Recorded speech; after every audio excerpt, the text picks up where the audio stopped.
皆さんこんにちは、チースタジオです。よろしくお願いします。さて、今日は雪が降っていますが、お出かけをしてきたので、その時撮った写真だったりとか、出かけながら考えていたことなどをお話しできたらなと思います。雪の日になぜニコンの ZF を選んだのかというお話もしようかなと思います。ぜひ最後までご覧ください。このチャンネルではカメラのある暮らしをちょっと素敵にをコンセプトに機材レビューや作例紹介、あとは 3D プリンターで作ったカメラアイテムをお届けしています。現在 YouTube のチャンネル登録者1万人を目指して頑張っておりますので、ぜひ登録いただけると励みになります。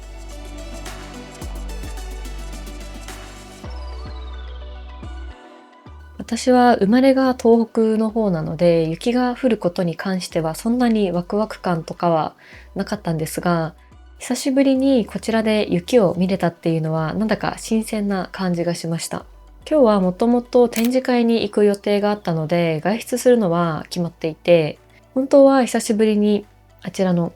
ライカの M11D を持っていこうと思っていたんですけど、天気が予報通りの雪で、実際結構朝から降っていたので、さすがに M11D のボディを雪で濡らしたくないなとなり、じゃあソニーの α7C2 にするのか、ニコンの ZF にするのか、どうしようかなと考えた結果、ニコンの ZF にしました。理由はシンプルで、 ZF に 40mm の方が私が他に所有しているレンズよりもコンパクトで軽いからという理由です。私はソニーのフルサイズレンズは 2470mm の F2.8GM2 か 50mm の F1.2GM、 あとはシグマの 105mm のマクロレンズしかフルサイズだと思っていなくて、それと比べるとこの ZF の 40mm ってかなりコンパクトですよね。寒くて雪が降っている日は体も冷え切っているので、厚着をして帽子かぶって足元を滑らせないように気をつけながら歩くっていうだけでも結構疲れるので、持っている時点でしんどくならない組み合わせがこれだったかなと思っています。ですが撮影自体はやっぱり楽しくて、本当この辺の写真とかは被写体としてすごい何かがあるっていうわけではないんですけど、雪の日だと印象が変わって撮影自体はすごく楽しかったです。ただ寒いので、さすがにしゃがんで撮ったりとかかがんで撮ったりっていうことをすることはなかったです。撮ってきた写真を見返すと、アイレベルで撮るか、撮ったとしてもローアングルの写真ばっかりです。で、改めて写真って面白いなと思ったのが、そういう気温の移り変わりとかでも気持ちが変化して、撮る角度だったりとか撮ろうって思う気持ちが変化するのがすごい不思議というか、それが写真を返して気持ちが移っているような感じがするのが面白いなと思います。逆に毎日同じ場所とか同じものを撮り続けることで、自分の心情の変化とかこういう視点の変化を記録してみるのも改めていいよなと、自分でやってみるのもいいのかなと思っている今日この頃です。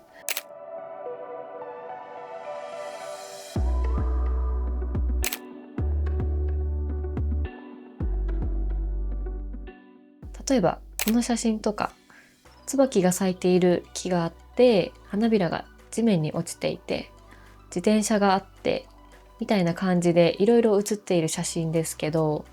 椿のお花とか植木に雪がかかっている感じがなんかすごい素敵に見えたので撮ってみましたっていう感じですね。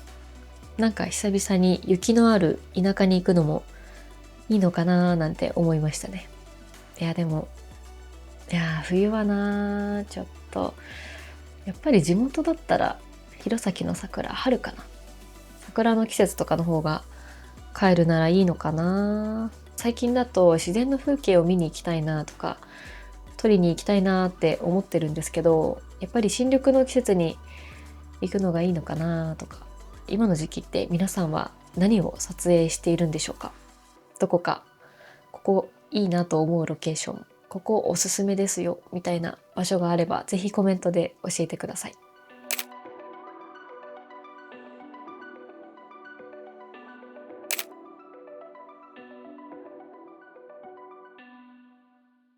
ここで今日私が使った ZF と 40mm のレンズについて少しお話ししようかなと思います。まず ZF。このカメラについてはもうすでに何本か動画でもお話ししていますが、やっぱり見た目は可愛らしいですよね。このボディとの見た目のバランスは 40mm と ZF の相性がすごく素敵でとても気に入っています。実際の目で被写体とのその距離を確認した時の感覚で言うと、最近はなんかもう少し広角でもいいのかななんて思っているんですが、できたら 35mm の画角が一番なんかいいなってちょっと気になってるんですけど、ニコンさんの純正の 35mm だとちょっとこの ZF には大きすぎてなんか合わないのかなと思ってしまいました。別売りのこの ZF のグリップとかはつけないで運用したいと思っているので、持ちやすさとかも考えるとこれぐらいコンパクトな方がいいなって思っています。で、そうなると今出ているのが 28mm のこのぐらいのレンズか、あと 26mm のレンズもちょっと気になってるんですよね。でも 28mm の方がいいのかな。ちょっと使ってみたい感じはあるんですよね。その 28mm のレンズだと APS-C モードにしても 28mm だと換算 42mm くらいになるので、今の価格とほぼ同じですし、でそう考えると、なんか 40mm じゃなくて最初から 28mm の方が良かったのかななんてちょっと思ったりもして、でも一つ 35mm で気になるレンズがシグマの I シリーズの 35mm、なんかシルバーだったらいい気がしませんかね。E マウント用のアダプターつけて ZF につけるとかね。でもあれですかね。マウントアダプターって結構長くなっちゃうのか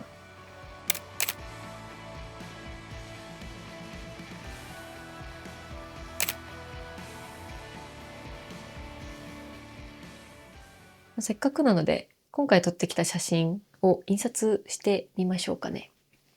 L 版だとエプソンのクリスピアかピクトリコのセミグロスペーパーがあるんですけど、今日はこっちのセミグロスペーパーにしてみようかなと思います。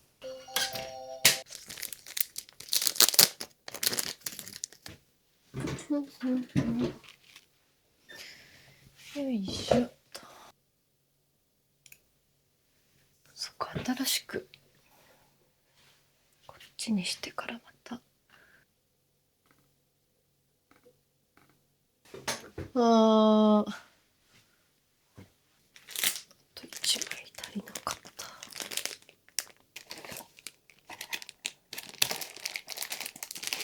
なんかプリンターがうまく認識してくれないので、こっちのエプソンのクリスピアの方で印刷をしてみます。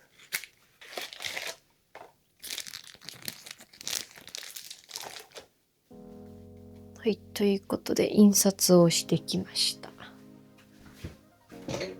よいしょ。はい、ということでどうでしょう。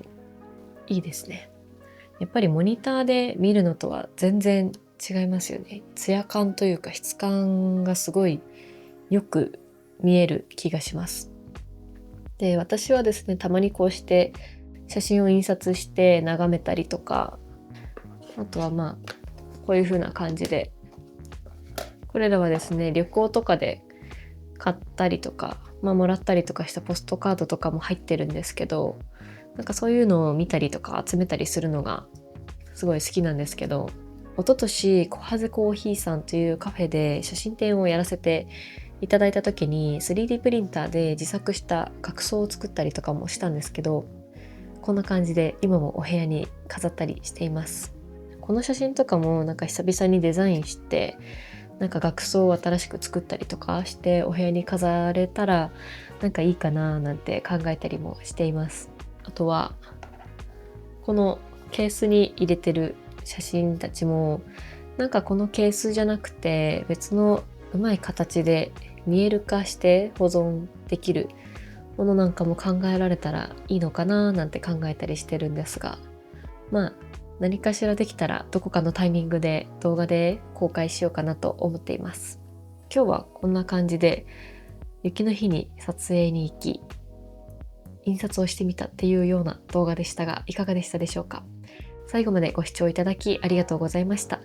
この動画が良ければぜひチャンネル登録と高評価をお願いします。現在 YouTube のチャンネル登録者1万人を目指して頑張っておりますので、ぜひ登録いただけると励みになります。それから写真やものづくりに関する情報は SNS でも随時発信していますので、よろしければそちらもフォローしていただけると嬉しいです。今後も写真や制作の裏側などをシェアしていきますので、ぜひチェックしてみてください。ではまた次回の動画でお会いしましょう。ありがとうございました。